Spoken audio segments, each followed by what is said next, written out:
তাহলে দেখতে পাবো যে এখানে এই প্রশ্ন চিহ্ন এই জায়গার স্থানে কত বসবে। তো এখানে খুবই সহজ, এখানে দেখুন 12 আনতে হবে, 9 থেকে 12 আনতে হবে। তো আপনি কি করবেন, আপনি করবেন 9 গুণ 1 করবেন। কি আছে আমরা দেখব, এখানে আছে PAPER, এটা সমান সমান 11.2, তারপরে PENCIEL, এখানে পেপার এখানে পেন্সিল 9.83। তো আমরা একটা সিরিজ তৈরি করবো, সেই সিরিজটা আমরা প্রথমে দেখবো। তো একের পরে এখানে 2 দেবো, 3 দেবো, 4, 5, 6, 7, 8, 9, 10, 11, 12, 13। তো দেখুন আমরা যদি এখানে এ দেই, এ, এখানে বি, সি, ডি। তো বর্তমানে ভিডিও স্ক্রিনে আপনারা দেখতে পাচ্ছেন এটি একটি সাফল্য বই। আর এই সাফল্য বই থেকে আমরা আজকে কিন্তু একটি প্র্যাকটিস সেট করব, যেটি কিন্তু খুবই গুরুত্বপূর্ণ কলকাতা পুলিশ কনস্টেবল ও কলকাতা পুলিশ লেডি কনস্টেবলের জন্য। দেখুন তার আগে এই সাফল্যটা কিন্তু প্রকাশিত হয়েছে এই মার্চ মাসে। এখানে আপনারা অবশ্যই দেখতে পাচ্ছেন মার্চের 2024 এই সাফল্য বইটি কিন্তু প্রকাশিত হয়েছে। আর আমরা আজকে কিন্তু করবো যে কলকাতা পুলিশ কনস্টেবল ও কলকাতা পুলিশ লেডি কনস্টেবলের জন্য এক সেট প্রশ্নের সমাধান। তো ইতিমধ্যে সাফল্য বইতে যে সমাধানটা এই মার্চ মাসের সাফল্যে প্রকাশিত হয়েছে, সেই প্র্যাকটিস সেটের সমাধানটা কিন্তু আমরা ইতিমধ্যেই করে নিয়েছি। ইতিমধ্যে আমরা জেনারেল স্টাডিজ থেকে কিন্তু আমরা প্রশ্নের সমাধান করেছি। এবার আমরা করব এই সাফল্যের একই প্র্যাকটিস সেট থেকে যে রিজনিং আছে আপনাদের জন্য, সেই রিজনিং সেটটা কিন্তু কমপ্লিট করব। তো সরাসরি চলে যাব প্রশ্নে। তো আমরা সরাসরি চলে যাব প্র্যাকটিস সেটে। তো চলুন প্র্যাকটিস সেট কী আছে দেখে নিই। তো আমরা ভিডিও স্ক্রিনে দেখতে পাচ্ছি যে এটা একটা প্র্যাকটিস সেট। তো এই প্র্যাকটিস সেটটা কিন্তু কলকাতা পুলিশ ও কলকাতা পুলিশ লেডি কনস্টেবলের জন্য এই প্র্যাকটিস সেটটি। তো এই প্র্যাকটিস সেটে আমরা কিন্তু জেনারেল স্টাডিজ থেকে 40টা প্রশ্নের সমাধান করেছি, যেখানে খুবই গুরুত্বপূর্ণ এই জেনারেল স্টাডিজ। তো জেনারেল স্টাডিজ থেকে আমরা কিন্তু 40টা প্রশ্ন ইতিমধ্যেই সম্পূর্ণ করেছি। আমরা কিন্তু আজকে 41 দাগ থেকে রিজনিংয়ের প্রশ্ন সমাধান করব। আর অবশ্যই আপনাদের এই 41 দাগের যে রিজনিং আছে, সেই রিজনিংগুলো আপনারা অবশ্যই মনোযোগ সহকারে ভিডিওটি দেখবেন। এছাড়াও কিন্তু যারা কলকাতা পুলিশ এবং কলকাতা পুলিশ লেডি কনস্টেবল পরীক্ষা দেবেন, তাদের জন্য কিন্তু এই রিজনিংটা খুবই গুরুত্বপূর্ণ। আর আপনারা ইতিমধ্যেই জেনে গেছেন কলকাতা পুলিশ এবং কলকাতা পুলিশ লেডি কনস্টেবলের জন্য যে সিলেবাস, সেই সিলেবাসটি ইতিমধ্যেই তো আপনারা জেনে গেছেন। তবুও আমি আরেকবার বলে দিই, 40 নম্বর থাকবে কিন্তু জেনারেল স্টাডিজ থেকে, 30 নম্বর থাকবে কিন্তু অঙ্ক থেকে, আর 30 নম্বর থাকবে রিজনিং থেকে। তো 30 নম্বর রিজনিংটা আপনারা যদি রপ্ত করতে পারেন, তাহলে কিন্তু এখানে 30-এ 30 পাওয়া যায়। তো চলুন দেখে নিই আমরা এই প্র্যাকটিস সেটের রিজনিংটা। 41 দাগ থেকে রিজনিং শুরু। তো এখানে 41 দাগ থেকে 70 দাগ পর্যন্ত কিন্তু রিজনিং হবে, কারণ 30টা রিজনিং এখানে দিয়েছে এই প্র্যাকটিস সেটে। তো আমরা 41 দাগের রিজনিংটা দেখব। তো দেখুন এখানে অ্যাকচুয়ালি দেখে যে রিজনিংটা আছে, সেটা আছে DELHI। তারপরে দেখুন একটা অনুপাতের চিহ্ন আছে, QRTYUV হয়, তবে BOMBAY ইজ টু, অর্থাৎ অনুপাত সমান কত। তো আমরা প্রথমে ভাববো ডি থেকে কিউ পর্যন্ত আমার সংখ্যা কত। এখানে এরকম সিরিজ থাকলে ডি থেকে কিউ পর্যন্ত সংখ্যা কত। তো আমরা ডির পরের সংখ্যা কিউ পর্যন্ত গুনবো। তো ডির পরে আছে EFGHIJKLMNOPQ। তো দেখুন 13টা সংখ্যার মাথায় কিন্তু কিউ পড়ছে। ডির পরবর্তী সংখ্যা ডির পরে ই থেকে ধরবেন, ডির পরে ই থেকে গুনবেন, কিউ হচ্ছে 13টা সংখ্যার মাথায়। তার মানে ডি থেকে কিউ পর্যন্ত কিন্তু 13 যোগ।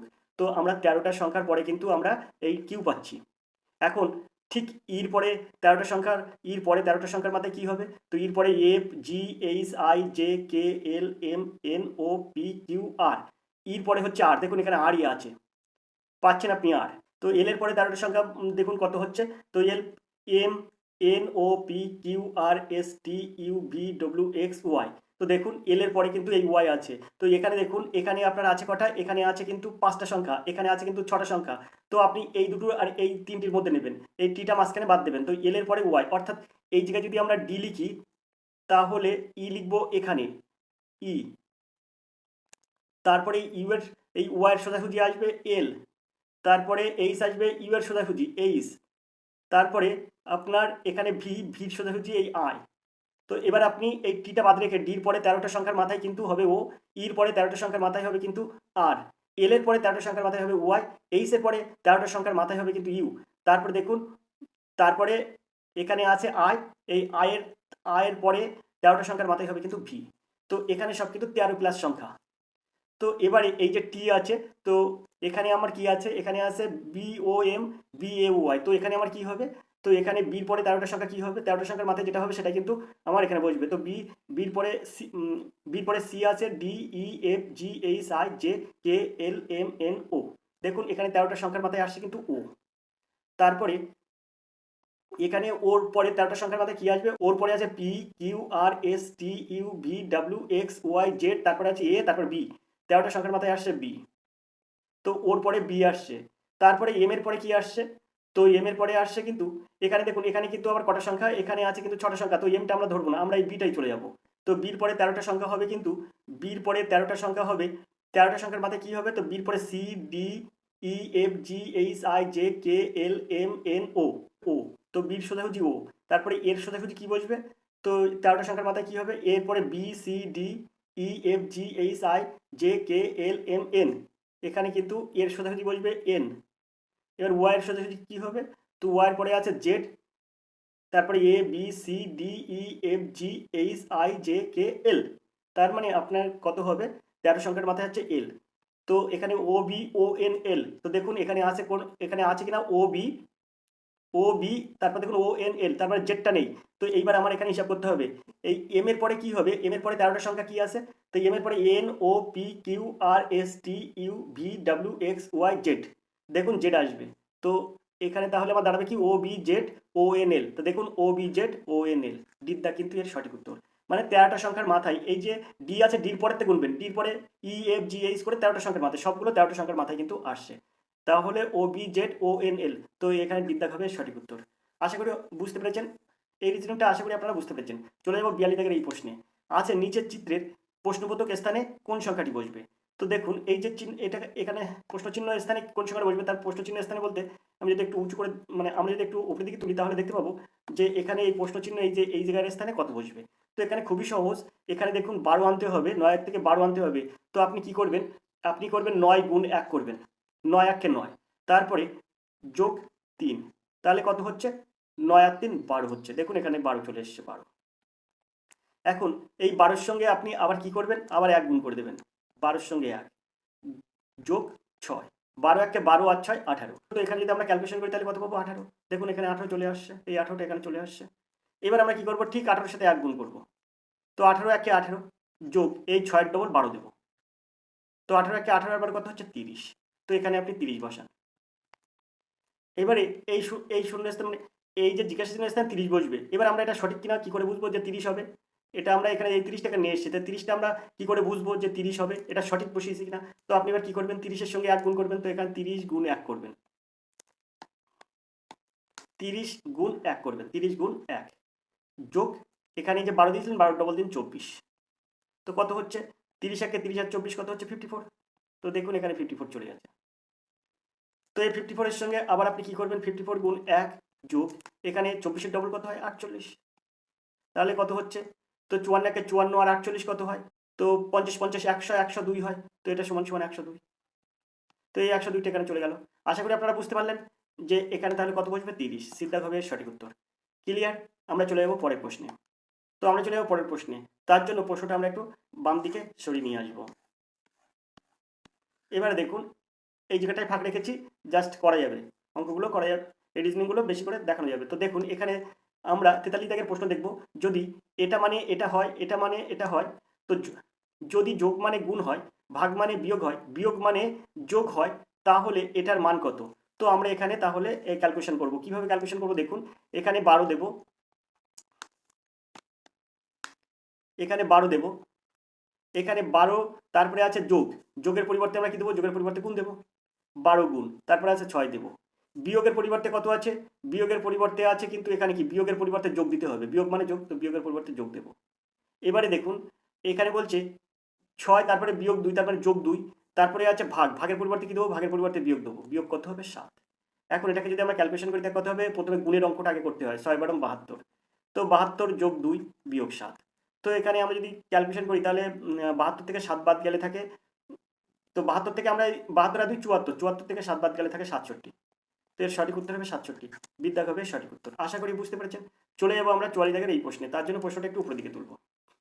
এখন এখানে 44 দাগের যে প্রশ্নটা আছে, প্রদত্ত শব্দগুচ্ছের সঙ্গে 4টি ভেনচিত্র দেওয়া হলো, শব্দগুচ্ছটির প্রতীক স্বরূপ সঠিক চিত্রটি চিহ্নিত করুন, সূর্য চাঁদ নক্ষত্র। তো এর মধ্যে তাহলে সূর্য চাঁদ নক্ষত্র, তো আমরা কি জানি যার নিজস্ব আলো আছে তাকে কিন্তু বলা হয় নক্ষত্র, তো সূর্য কিন্তু একটি নক্ষত্র, তাই সূর্য আর নক্ষত্র কিন্তু একই বলয়ের মধ্যে থাকা উচিত, আর চাঁদটা আলাদা, চাঁদ কিন্তু অন্যের আলোয় আলোকিত হয়, তাই কিন্তু ওটাও আলাদা। সেই জন্য আমরা কি করব, সেই জন্য আমরা এই মধ্যিখানে এটাকে সূর্য ধরবো, সূর্য, আর এটাকে ধরবো নক্ষত্র,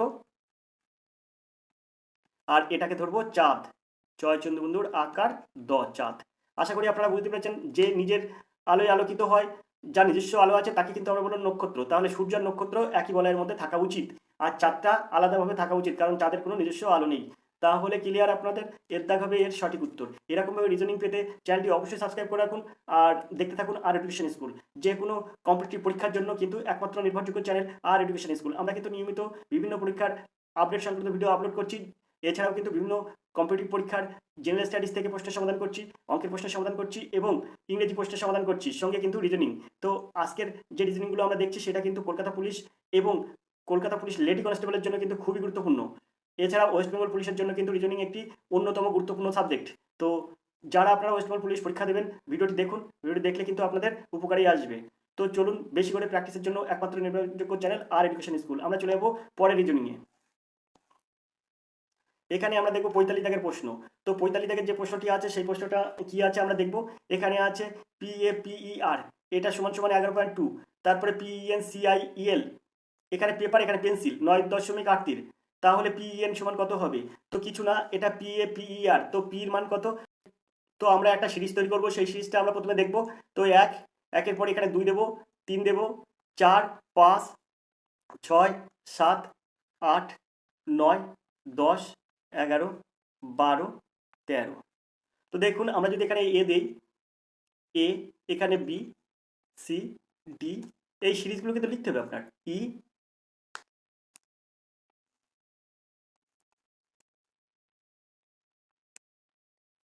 এ বি সি ডি ই, তারপরে দেখুন এখানে দেবো এফ, এখানে জি, তারপরে এখানে এইচ, তারপরে I, J, K, L, M. তো এই একটা সিরিজ হয়ে গেল। এবার এর সাথে সাথে আরেকটা সিরিজ তৈরি করবো আমরা। তো দেখুন এম এর পরে এখানে দেবো এন, তারপরে এখানে চলে আসবে ও, এখানে চলে আসবে P, Q, R, S, T, U, V, W, X, Y, Z. এরকম অঙ্ক পড়লে হয় আপনাকে এরকম একটা সিরিজ তৈরি করে নিতে হবে, নইলে আপনার সোজাসুজি একটা সিরিজ তৈরি করে নিতে হবে। তো কোন সিরিজে মিলবে সেটা কিন্তু আপনার অঙ্ক করে বুঝতে হবে। তো আমরা এখানে 26টা বর্ণ আছে, 26টা বর্ণ কিন্তু আমাকে এভাবে সাজিয়ে নিতে হবে। তো আমরা যদি ক্যালকুলেশন করি, তো এখানে 13 হয়ে যাবে, তাহলে এই জায়গাটা তখন হয়ে যাবে কিন্তু 14, এখানে হয়ে যাবে কিন্তু 15, এটা 16, এটা 17, 18, 19, এটা হয়ে যাবে 20, এটা কিন্তু 21, তারপরে এটা 22, এটা আছে 23, এটা আছে 24, এটা 25, আর এটা কিন্তু হয়ে যাবে 26। তো এইভাবে কিন্তু আমাদের সাজিয়ে নিতে হবে। এখন এখানে বলেছে PAPER, পেপার। তো আমরা এই পেপারটার ক্যালকুলেশন করছি। দেখুন PAPER, পেপার। তো এটার ক্যালকুলেশন আমরা কিভাবে বার করবো? দেখুন পি কত আছে, পি আছে কিন্তু এই লাইনে, এখানে আছে পি। তো পির মান কত দাঁড়াচ্ছে? তাহলে পির মান দাঁড়াচ্ছে কিন্তু 16। এখানে দেখুন এই যে 16 আছে, পির মান এই 16। তো আমি এখানে দিচ্ছি 16। তারপরে যোগ, এর মান কত আছে? এর মান আছে 1, তো আমি দিচ্ছি এখানে 1। এখন এবার তারপরে আবার যোগ, তারপরে আবার 16, পির মান যেহেতু, তো পির মান আবার 16 আমরা দেবো 16। তারপরে দেখুন ইর মান কি? তো যোগ ইর মান আছে কিন্তু 5, তো আমরা দেবো 5। তারপরে যোগ আর এর মান কত? এখানে আর এর মান কোথায় আছে? আর আছে কিন্তু 18, তো 18 দেবো। তো এখন দেখুন 16 যোগ 1 যোগ 16 যোগ 5 যোগ 8, 18। তো আমরা কিন্তু এই যে সিরিজ আছে এই সিরিজ থেকে মানগুলো বার করে নিলাম। বার করে নিয়ে এখানে কটা সংখ্যা? 1 2, এখানে কটা ক্যাপিটাল লেটার আছে? 1 2 3 4 5, 5টা লেটার আছে, তো 5 দিয়ে আমরা ভাগ করে নেব। তো 5 দিয়ে যদি আমরা ভাগ করি তাহলে আমাদের তো যদি আমরা 5 দিয়ে ভাগ করি তাহলে আমাদের কত হচ্ছে? তো এখানে এটা যোগ করলে কত হচ্ছে? 16 16 32 আর 18 50, 50 আর 5 55, আর 1 দাও 56। তো এখানে হয়ে যাচ্ছে 56/5।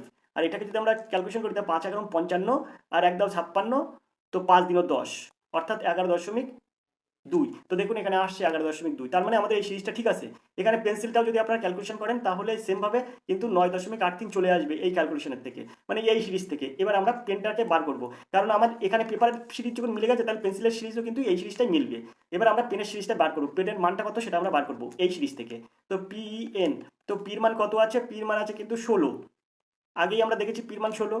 তারপরে ইর মান কত? তো ইর মান এখানে আছে কিন্তু, ইর মান এই যে ওপরে আছে ই, তো ইর মান 5, তো আমরা ইর মান 5 দেবো। যোগ এন এর মান কত? তো এন আছে 14, তো আমরা 14 দেবো। আর এখানে কটা ক্যাপিটাল লেটার আছে? তো 3টি লেটার আছে, তা এখানে 3 বসিয়ে দেবো নিচে।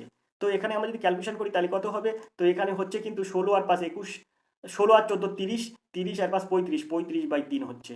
তো এটাকে যদি আমরা ক্যালকুলেশন করি তাহলে কি হবে? 3 11 33 আর 2 দাও 35, 3 6 18 2 20, 3 6 18, তো 11.66 করে বেরোবে। তো ডিদ্দাগ হবে সঠিক উত্তর। আশা করি রিজনিংটা আপনারা বুঝতে পেরেছেন। সুন্দর একটি রিজনিং।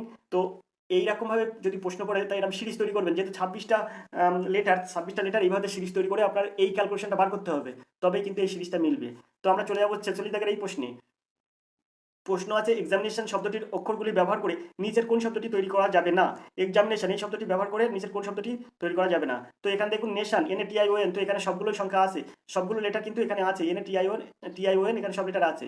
তারপর দেখুন ট্যাক্সি, তো এখানে টি আছে, এ আছে, এক্স আছে, আই আছে, তো অসুবিধা নেই, এখানে এটাও কিন্তু হবে না। কোনটা লেখা যাবে না, এই দুটোই কিন্তু লেখা যাবে। তারপরে আছে জেরক্স, XE আর OX, তো XE আর OX, এখানে এক্স কি দুটো আছে, আর আছে, ও আছে, কিন্তু এক্স কিন্তু দুটো নেই, এক্স কিন্তু একটাই আছে, এই এক্স একটা আছে, তো এক্স এখানে দুটো আছে। তো এটা কিন্তু এর সঠিক উত্তর হবে সি। এই জেরক্স কথাটা কিন্তু এই শব্দ থেকে লেখা যাবে না, XE আর OX। আমরা চলে যাবো 47 দাগের এই প্রশ্নে, তার জন্য প্রশ্নটা একটু উপরের দিকে তুলবো। 47 দাগের যে প্রশ্নটা আমরা দেখবো, 47 দাগের যে রিজনিংটা আপনারা 47 দাগের যে রিজনিংটা আমরা দেখবো সেটা লেখা আছে দেখুন, ফায়ারকে কোড করা হলে DGPC, HOT শর্টকে কোড করা হলে তার শেষ অক্ষরটি কী হবে। তো ফায়ারকে কোড করলে মানে DGPC হয়, কিন্তু শর্টকে কোড করলে তার শেষের অক্ষরটা কি হবে। তো দেখুন এখানে কিভাবে এইগুলোর সমাধান করতে হয়। তো আমরা এখানে এটা লিখবো FIRE, ফায়ার লিখবো।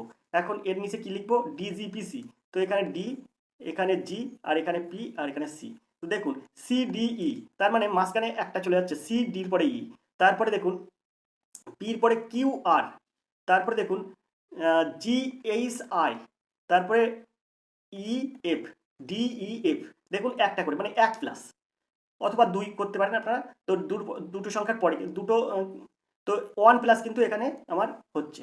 তো এবারে শর্টকে আমরা কিভাবে লিখতে পারি, তো আমরা সেইভাবে শর্ট লিখবো SHOT, শর্ট লিখলাম। এবার এই জায়গাটায় আমরা কি দেবো, তো আমরা কি জানি PQRS, তো আমরা যদি কিউ দেই, তো কিউ এর মাঝখানে আর, QRS, তারপরে এইচ আছে, তো এখানে আমরা বলতে পারি F, তারপরে এখানে জি হবে, এইচ, তারপরে এখানে আমরা দেবো M, তারপরে এখানে N, তাই ও, তারপরে এখানে দেবো আর, আর এখানে দেবো এস, তারপরে টি, একটা করে আমরা 1+ করে দিলাম, সবার এখান থেকে 1+ করে দিলেই কিন্তু এখানে আমরা এটা পেয়ে যাচ্ছি, পাচ্ছি কি না। তো এখানেও কিন্তু আমরা 1+ করে দিয়ে দিচ্ছি, তাহলে কিন্তু আমরা এই সংখ্যাগুলো পেয়ে যাচ্ছি। তো এখানে বলছে যে শেষ অক্ষরটি কি হবে, তো অবশ্যই শেষ অক্ষরটি আর হবে, আর। তো ডিদ্দাগ হবে সঠিক উত্তর। আমরা চলে যাবো 48 জায়গার এই প্রশ্নে। এখানে বলছে ত্রিভুজ ডাক্তার, ত্রিভুজ আছে ডাক্তার, বৃত্ত আছে খেলোয়াড়, আয়তক্ষেত্র শিল্পী হলে নিচের চিত্রে কতজন শুধুমাত্র খেলোয়াড় শিল্পী আছেন। তো নিচের চিত্রটা আমরা ওই পাশে চলে যাবো। তো তার আগে দেখবো ত্রিভুজ ডাক্তার আর বৃত্ত খেলোয়াড়, আয়তক্ষেত্র শিল্পী, এখানে চিত্রে কতজন শুধুমাত্র খেলোয়াড় শিল্পী আছে, কতজন খেলোয়াড় শিল্পী আছে। তো এই প্রশ্নের সঠিক উত্তর হবে কিন্তু সিদ্ধার্থ 22। তো আশা করি আপনারা বুঝতে পেরেছেন। তো আমরা চলে যাবো 49 দাগের প্রশ্নে। 49 দাগের যে প্রশ্নটা আছে দেখুন কত সুন্দর একটা প্রশ্ন আছে, মঞ্জু পঙ্কজের থেকে লম্বা। তো আমরা এখানে একটা ছোট্ট করে আঁকি, মানে এঁকে নিই। এখানে মনে করবো এটা, এনাকে মনে করবো মঞ্জু, এম। মঞ্জু কার থেকে লম্বা, মঞ্জু পঙ্কজের থেকে লম্বা। তো মঞ্জু যদি পঙ্কজের থেকে লম্বা হয়, তো এখানে আমরা এই এতদূর করছি, মঞ্জু কিন্তু এতদূর করছি, মঞ্জু। তাহলে আমরা পঙ্কজকে কি পাবো, পঙ্কজকে পাবো এই পঙ্কজ। মঞ্জু পঙ্কজের থেকে লম্বা, ঠিক আছে। রাজীব রাকেশের তুলনায় লম্বা, রাজীব রাকেশের তুলনায় লম্বা। তো আমরা রাজীবকে বড় করছি, রাজীব রাকেশকে ছোট করছি। বলছে রাজীব রাকেশের তুলনায় লম্বা, এটা কিন্তু রাজীব, তার যে দিচ্ছি রাজীব।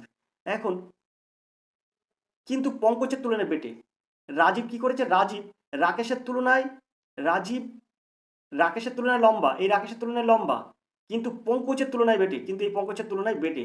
তো এমনি তো লম্বা হচ্ছে কি এম, এই যে মঞ্জু, মঞ্জুর থেকে মঞ্জুর থেকে পঙ্কজ কিন্তু ছোট, কিন্তু এখানে বলছে রাজীব রাকেশের থেকে লম্বা। এই যে রাজীব রাকেশের থেকে লম্বা, কিন্তু কিন্তু পঙ্কজের তুলনায় বেটে, কিন্তু তাহলে এ কিন্তু আরো বেটে, এই এ হবে এই পর্যন্ত। তো আমরা একটু মুছে নিই এটা। তো রাজীব তাহলে এরকম হবে, এই পঙ্কজের তুলনায় কিন্তু ও একটু বেটে আছে, পঙ্কজের তুলনায় বেটে। আর রাকেশ, এই রাকেশ কিন্তু সবচেয়ে ছোট। তো এখানে বলছে প্রবোধ মঞ্জুর তুলনায় লম্বা, আবার বলছে প্রবোধ, যে প্রবোধ আছে প্রবোধ মঞ্জুর তুলনায় লম্বা, তো এদের মধ্যে তো মঞ্জুই লম্বা, তার থেকে প্রবোধ লম্বা মানে এর থেকে বেশি বড় প্রবোধ। এখন বলছে সবচেয়ে কম উচ্চতা কার, এখানে উত্তর চেয়েছে সবচেয়ে কম উচ্চতা কার, তো সবচেয়ে কম উচ্চতা কার, রাকেশের। আরে এই যে রাকেশের উচ্চতা সবচেয়ে কম, রাকেশ সবচেয়ে উচ্চতায় কম, অর্থাৎ দ্বিতীয় হবে সঠিক উত্তর রাকেশ। রাজীব রাকেশের থেকে বড়। তো আশা করি আপনারা বুঝতে পেরেছেন। আমরা চলে যাবো পঞ্চায়েত প্রশ্নে। বেমানান পদটি নির্বাচন করুন, রাজীব গান্ধী, লাল বাহাদুর শাস্ত্রী, মোরারজি দেশাই, রাজেন্দ্র প্রসাদ। তো এইটার সঠিক উত্তর হবে কিন্তু এই রাজেন্দ্র প্রসাদ। রাজেন্দ্র প্রসাদ একমাত্র এর মধ্যে আছে তিনি কিন্তু রাষ্ট্রপতি হয়েছিলেন, বাকি সব কিন্তু রাজীব গান্ধী, লাল বাহাদুর শাস্ত্রী, মোরারজি দেশাই এনারা কিন্তু সব প্রধানমন্ত্রী ছিলেন। তো আশা করি বুঝতে পেরেছেন রাজেন্দ্র প্রসাদ এর সঠিক উত্তর। আমরা চলে যাবো পরের প্রশ্নে। দেখবো আমরা 52 এই প্রশ্নটি। তো 52 প্রশ্ন আছে, অনিল তার বিদ্যালয় থেকে প্রথমে উত্তর পূর্ব দিকে 12 কিলোমিটার গেল এবং সেখান থেকে দক্ষিণ পূর্ব দিকে 16 কিলোমিটার গেল। অনিল বিদ্যালয় থেকে এখন কত দূরে আছে? তো আমরা এই অঙ্কটা করার আগে আমরা একটা ইস্ট ওয়েস্ট নর্থ সাউথ করে নেব। তো আমরা এখানে দেবো ইস্ট ওয়েস্ট, এটা হচ্ছে নর্থ আর এটা হচ্ছে সাউথ। এখন প্রশ্ন আছে, অনিল তার বিদ্যালয় থেকে প্রথমে উত্তর দিকে 12 কিলোমিটার গেল, উত্তর দিকে মানে এই দিকে নর্থের দিকে 12 কিলোমিটার গেল, যাওয়ার পরে সেখান থেকে দক্ষিণ পূর্ব দিকে তার মানে ইস্ট আর নর্থের মাঝখান দিকে 16 কিলোমিটার গেল, তার মানে এই দিকটা গেল, এদিকটা গেল কত কিলোমিটার? 16 কিলোমিটার। তো আমরা এখানে 16 দিচ্ছি, 16 কিলোমিটার গেল। অনিল বিদ্যালয় থেকে এখন কত দূরে আছে? তো অনিল বিদ্যালয় থেকে মানে এই জায়গাতে এটা কত দূরে আছে সেটা আমার বার করতে হবে। তো এখানে কিছু না, এটা হচ্ছে এটা সমকোণী ত্রিভুজ হয়ে যাবে। তো সমকোণী ত্রিভুজের এই যাতে এটা অতিভুজ হিসেবে ভূমি দৈর্ঘ্য দেওয়া আছে, লম্ব দৈর্ঘ্য দেওয়া আছে, তাহলে অতিভুজের মান আমরা বার করলে পেয়ে যাবো। তো অতিভুজের স্কয়ার সমান লম্ব স্কয়ার প্লাস ভূমি স্কয়ার। তো এই সূত্রে এটা যদি আমরা অতিভুজের মান ধরি, অর্থাৎ এখান থেকে এটার মান যদি আমরা বের করি, তাহলে আমরা এটার মান ধরছি এক্স। তো এক্স স্কয়ার সমান কত? তো এক্স সমান কত সেটা আমরা বার করলে পেয়ে যাবো। তো আমরা এখানে এই দুটো কি করব, যোগ করব, বর্গ করে তা যোগ করব। তো 12 বর্গ করলে হয়ে যায়। তো সূত্রটা তখন চলে আসে এরকম। তো এক্স সমান সমান তখন চলে আসে সূত্রটা এরকম, √12 স্কয়ার যোগ 16 স্কয়ার। তাহলে এখান থেকে এক্স এর মান মানে অতিভুজের মানটা বার করতে পারবো। তো 12 12 144, 12 12 144 আর 16 16 256। তো 144 আর 256 যদি আমরা যোগ করি তাহলে কত হয়? তো 144-এর সঙ্গে 16 16 256, 256 যোগ করব, তাহলে হয়ে যায় 6 4 10 0 হাতে 1, 5 6 6 4 10 0 হাতে 1, 2 3 1 4, 400 হয়। তো 400 যদি আমরা রুট করি তাহলে কত হয়? 20। তো এর সঠিক উত্তর হবে 20 কিলোমিটার। সিদ্ধা হবে এর সঠিক উত্তর। আশা করি আপনারা বুঝতে পেরেছেন। এই দুটো যোগ করব, কারণ এর বর্গ করে এরও বর্গ করে যোগ করব, যোগ করে সমষ্টি করে বর্গমূল করে দেবো। তো 400 বর্গমূল করলে হয়ে যায় 20। তো এর সঠিক উত্তর হবে সি। 52 দাগের সঠিক উত্তর হবে কিন্তু সিদ্ধার্থ। তো আশা করি আপনারা বুঝতে পেরেছেন। আমরা চলে যাবো পরের প্রশ্নে, 53 দাগের প্রশ্নে। তো চলুন 53 দাগের প্রশ্ন কি আছে দেখি। বলছে 4-এর বিপরীত কোন সংখ্যা এখানে আছে? 4-এর বিপরীত কোন সংখ্যা আছে? তো এই দুটোর মধ্যে দেখুন এই দুটোর কিন্তু মিল আছে, 3 আছে মাথায়। তাহলে এখানে বলা যায় এই যে 4 এর পাশে 6, তো 4-এর বিপরীতে সম্ভবত 6 হচ্ছে। তো এখানে এই দুটোর যদি আমরা এই দুটোর যদি তুলনা করি, এই দুটোর তুলনা করি, তাহলে এই দুটো তুলনা করলে আমরা বলতে পারি 4-এর বিপরীতে 6 থাকবে। 4-এর বিপরীতে 6 থাকবে, কারণ ওপরে 3 একই সংখ্যা থাকছে কিন্তু দুটোর বেলায়। তাহলে অবশ্যই 4-এর বিপরীতে 6 হবে।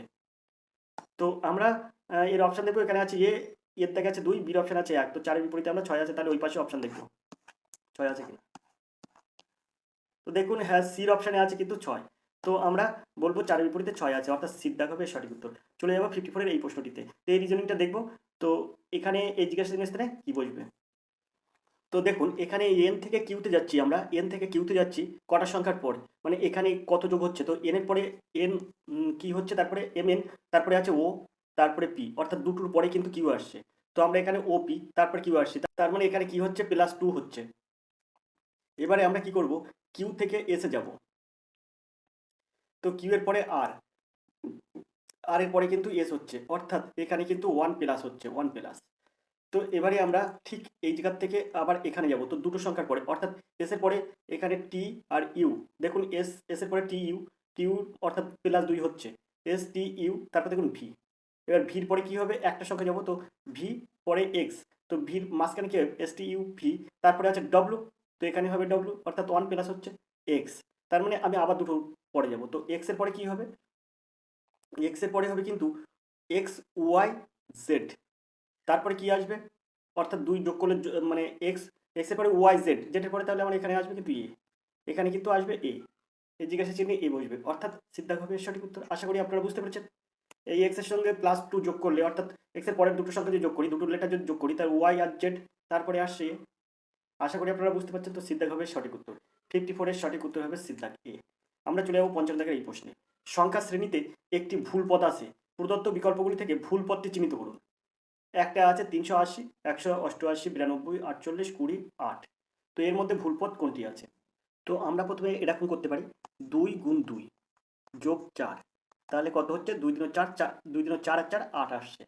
তো এই 8টা হয়ে গেল। এবারে 8-এর সঙ্গে কি করব? এই 20টা বার করতে গেলে কি করব? 8-এর সঙ্গে গুণ করব 2 যোগ 4, তো কত হচ্ছে? 8 দিনে 16 আর 4 20। তো এই 20টা কিন্তু এখানে চলে আসলো। এবার আমি এই 20টা এখানে নিয়ে আসবো। 20 গুণ 2 যোগ 4, তো দেখুন 20 দিনে 40 আর 4 44 হচ্ছে। এবার এই 44টা আমি এখানে নিয়ে আসবো। 44 গুণ 2 যোগ 4, তাহলে কত হচ্ছে? 44 দিনে 88 আর 4 92। এখন 92টা আমি এখানে নিয়ে আসবো। 92 গুণ 2 যোগ 4, তো হচ্ছে কত? 184। 92 দিনে 184 আর 4 188। তো দেখুন এখানে 188 আছে কিন্তু। এবার 188 থেকে আমরা কি করব? 188 গুণ 2 করব যোগ 4 করব, তাহলে হয়ে যাবে 380। তো দেখুন এখানে 8, 20, 48, 92, 188, 380, এই কিন্তু আমি সিরিজটা তৈরি করেছি। এর মধ্যে ভুল আছে কোনটি? এখানে দেখুন 48 আছে, আর আমার এখানে হচ্ছে 44। তো অঙ্ক কিন্তু সব ঠিকই আছে। এই যে সিরিজটা তৈরি করেছি সেটা কিন্তু ঠিক আছে। তো এই সিরিজের মধ্যে আমার 44 হয়েছে, কিন্তু এরা ভুল করে 48 দিয়েছে। এবার এখানে বলছে ভুল পদটি চিহ্নিত করুন। এখানে হবে 44, দিয়েছে 48, তো এর সঠিক উত্তর হবে বিদ্যা 48। আমরা চলে যাবো পরের প্রশ্নে, 56 এর প্রশ্নে। তার জন্য প্রশ্নটা একটু উপরের দিকে তুলবো।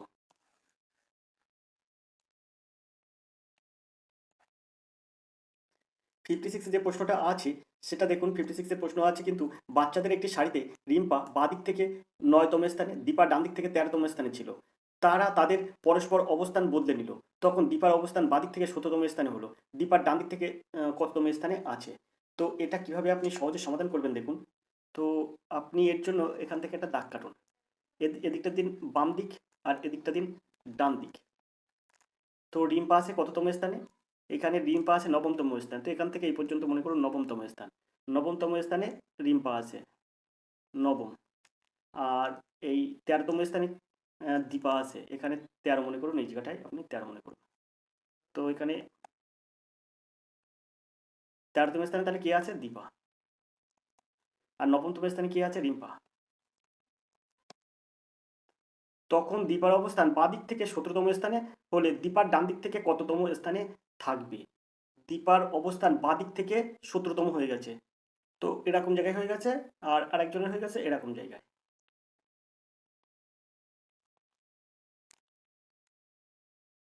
তাহলে দীপার ডান দিক থেকে স্থান কত?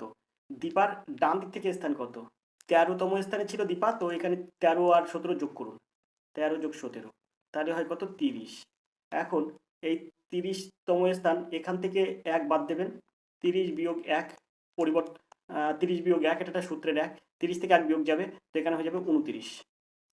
তো মোট বাচ্চার সংখ্যা চলে আসবে 29। এখন এখানে দীপার ডান দিক থেকে স্থান কত হবে? তো দীপার ডান দিক থেকে তখন স্থান হয়ে যাবে কিন্তু এই 9 বাদ দিতে হবে, মোট 29 থেকে এই 9 বাদ দিতে হবে। তো দীপার অবস্থান তখন কত হবে? 29 বিয়োগ 9 সমান সমান 20।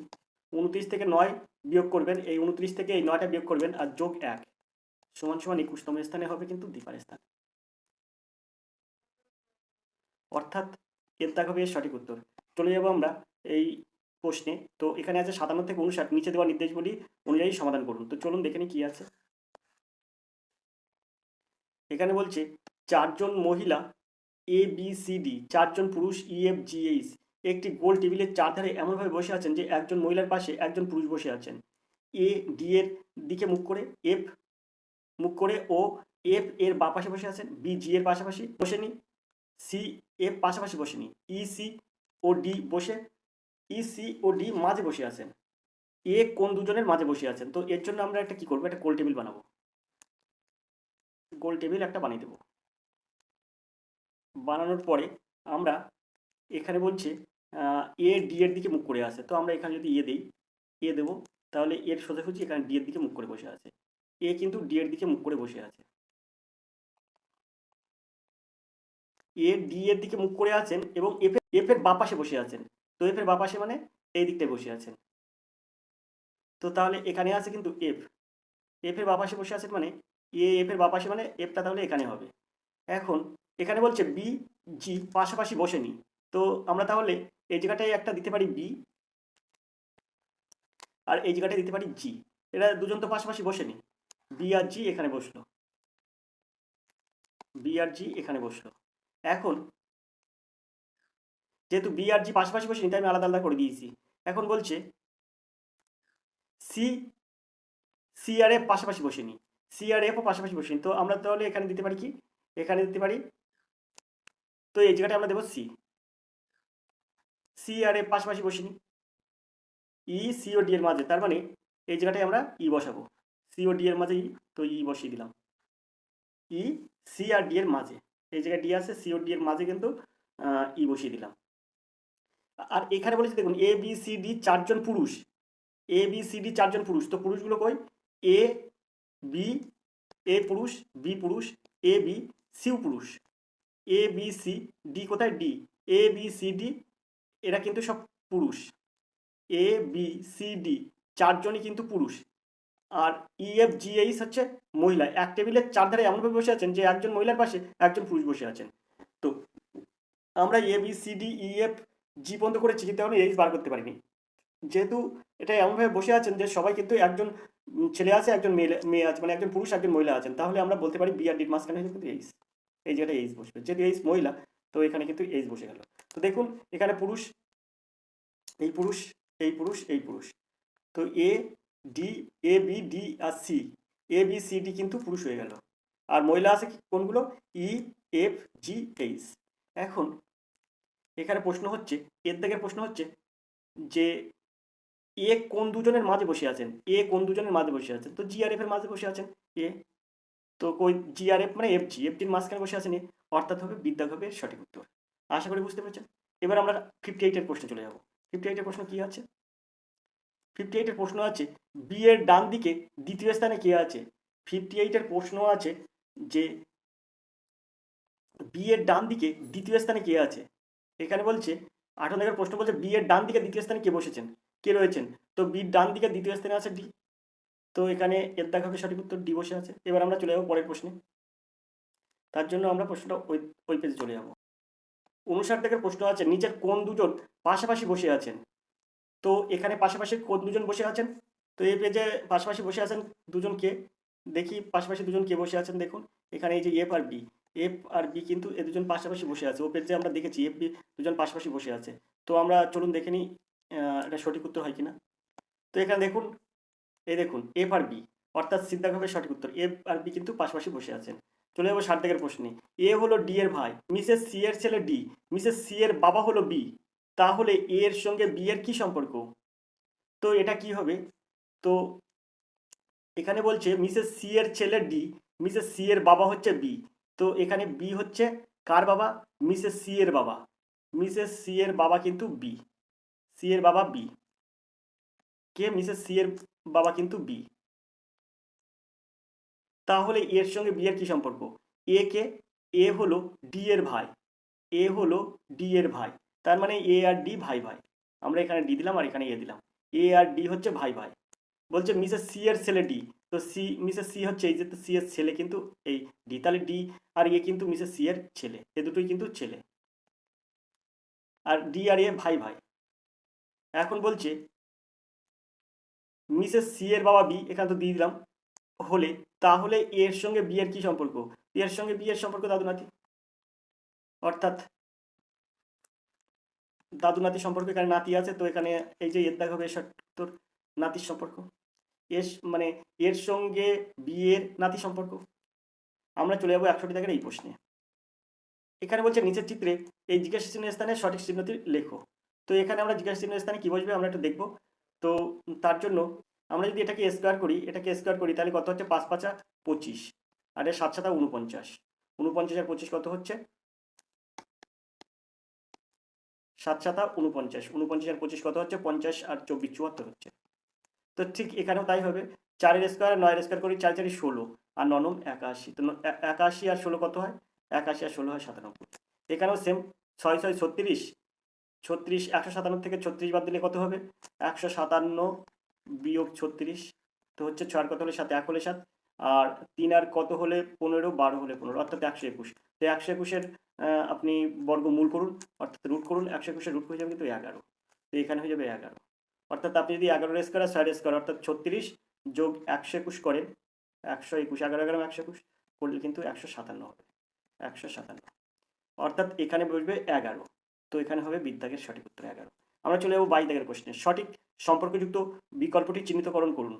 জিরাফ দীর্ঘতম, বৃহত্তম, আর এখানে জিজ্ঞাসা চিহ্ন। তো এখানে হাতি, ইয়াক, নীলতিমি, ভারতীয় বাইসন। তো এখানে 62 দাগের সঠিক উত্তর কী হবে?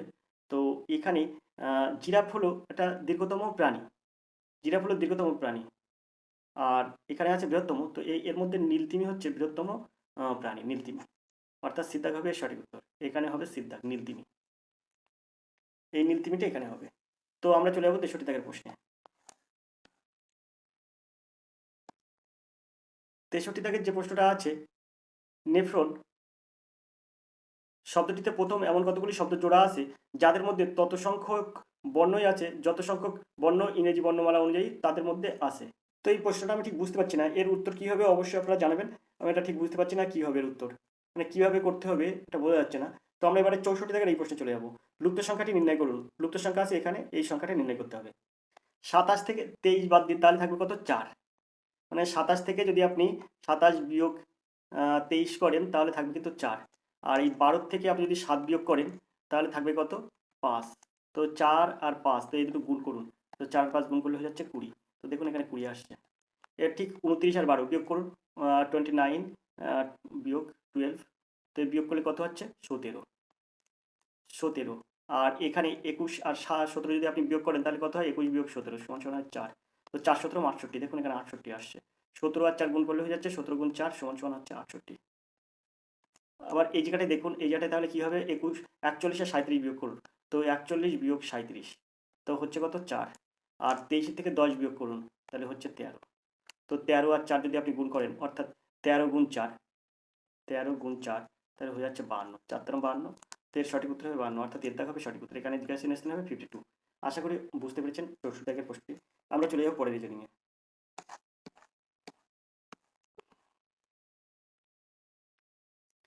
63 দাগে যে প্রশ্নটি আছে, কোনো সংকেত অনুযায়ী ধুতরা হলো জবা, জবা হলো গাঁদা, গাঁদা হলো গোলাপ, গোলাপ হলো ডালিয়া, ডালিয়া হলো লিলি। এই সংকেত অনুযায়ী ফুলের রাজা কে? তো আমরা সবসময় ফুলের রাজা কি জানি? গোলাপ। তো গোলাপ মানে কি? গোলাপ মানে ডালিয়া। তাহলে এই সংকেত অনুযায়ী ফুলের রাজা কি হবে? তো অবশ্যই ডালিয়া হবে, অর্থাৎ সিদ্ধাক হবে সঠিক উত্তর। এখানে বলছে না গোলাপ হলো ডালিয়া, ডালিয়া হলো লিলি, তাই বলে আমরা কিন্তু এখানে লিলি করব না, কারণ হচ্ছে এই গোলাপ হলো ডালিয়া। তা ফুলের রাজা গোলাপ, গোলাপের অর্থ হচ্ছে ডালিয়া, তাহলে এখানে ফুলের রাজা হবে ডালিয়া, অর্থাৎ সিদ্ধাক হবে সঠিক উত্তর। 65 দাগের সঠিক উত্তর হবে সিদ্ধাক। আমরা চলে যাবো 66 দাগের প্রশ্নে। এই প্রশ্নটা, পরবর্তী সংখ্যাটি নির্ণয় করুন। এখানে আছে 120, 119, 115, 106, 90, এখানে জিজ্ঞাসা চিহ্ন। তো এখানটায় আমরা কি দেবো? তো এখানে যদি আমরা 100 করি, তো এখান থেকে যদি 100 করি মানে 1 এর স্কোয়ার করি, তাই 1 এর স্কোয়ার মানে 1 এর স্কোয়ার সমান 1।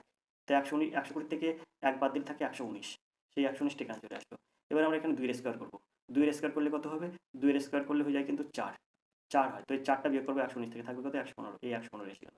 2 এর পরে 3 এর স্কোয়ার করবো, 3 এর স্কোয়ার কত হবে? 9, তাহলে এখানে বিয়োগ করুন, তাহলে থাকবে 106, এই 106 এসে গেল।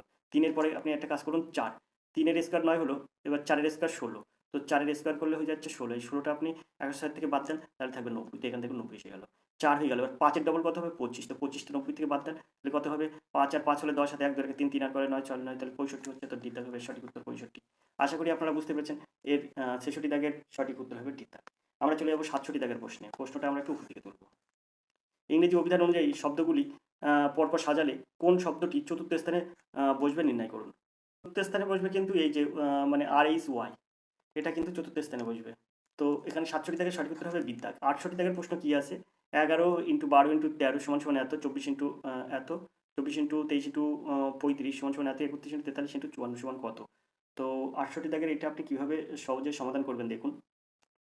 আমরা যদি এটা 1 আর 1 যোগ করি তাহলে কত হয়? 2, আর 2 আর 1 3, 3 আর 1 4, তো দেখুন 234 এখানে বসে গেল। আবার এটা 4 আর 2 6, 3 আর 2 5, আর এখানে 5 আর 3 8, তো দেখুন 658 এখানে বসে গেল। তাহলে এখানে 3 আর 1 4, 4 আর 3 7, 4 আর 5 9, তো দেখুন 4 7 9 বসবে, তো এখানে হয়ে যাবে 479, অর্থাৎ দ্বিতীয় হবে সঠিক উত্তর। দ্বিতীয় হবে সঠিক উত্তর 479। এই যে আছে 479 বার করলাম, এই 479 কিন্তু দ্বিতীয় হবে সঠিক উত্তর। আমরা চলে যাবো 69 দাগের এই প্রশ্নে, তবে তার আগে প্রশ্নটা একটু উপর দিকে তুলব। 69 দাগে যে প্রশ্নটা আছে, নিচের সারিতে এমন কতগুলি 6 আছে যার আগে 4 অথবা পরে 7 থাকবে? কতগুলি 6 আছে? আগে কি আছে? নিচের সারিতে এমন কতগুলি 6 আছে যার আগে 4 থাকবে, যার আগে 4 থাকবে অথবা পরে 7 থাকবে। এই একটা আছে, দুটো আছে। তো দেখুন এখানে দুটো আছে, এই একটা আছে আর এই একটা আছে, এই দুটো আছে, অর্থাৎ বিদ্যা হবে সঠিক উত্তর। চলে যাবো আমরা 70 দাগের প্রশ্নে। ইংরেজি বর্ণমালার বাম দিকের শেষ থেকে 15তম বর্ণের ডান দিকে চতুর্থ বর্ণ কোনটি? ইংরেজি বর্ণমালার বাম দিক থেকে শেষে, বাম দিকের শেষ থেকে 15তম বর্ণের ডান দিকে চতুর্থ বর্ণ কোনটি? তো এখানে 15 আর 4 19, 15 যোগ 4, তো 19তম, এই 19তম স্থানে যে চিহ্নটি আছে, 19তম স্থানের যে লেটারটি আছে সেই লেটারটি কিন্তু এখানে হবে। তো আমরা যদি এবিসিডি করি গুণি, তাহলে এস হয়ে যাবে 19তম স্থানে, অর্থাৎ বিদ্যা হবে এর সঠিক উত্তর। আশা করি বুঝতে পেরেছে রিজনিংটা। তো এইভাবে রিজনিং প্রশ্নের সমাধান করতে হয়। তো এই ছিল 30টি রিজনিংয়ের প্রশ্নের সমাধান। এই মার্চ মাসের সাফল্য থেকে কিন্তু আমরা এই রিজনিংগুলো সমাধান করলাম। তো আজকের ভিডিও এই পর্যন্ত। এরপরে এই যে অঙ্ক আছে আপনারা দেখতে পাচ্ছেন, 71 দাগ থেকে অঙ্ক শুরু। অঙ্কের ভিডিও কিন্তু দেখার জন্য অবশ্যই চ্যানেল দিকে নজর রাখুন।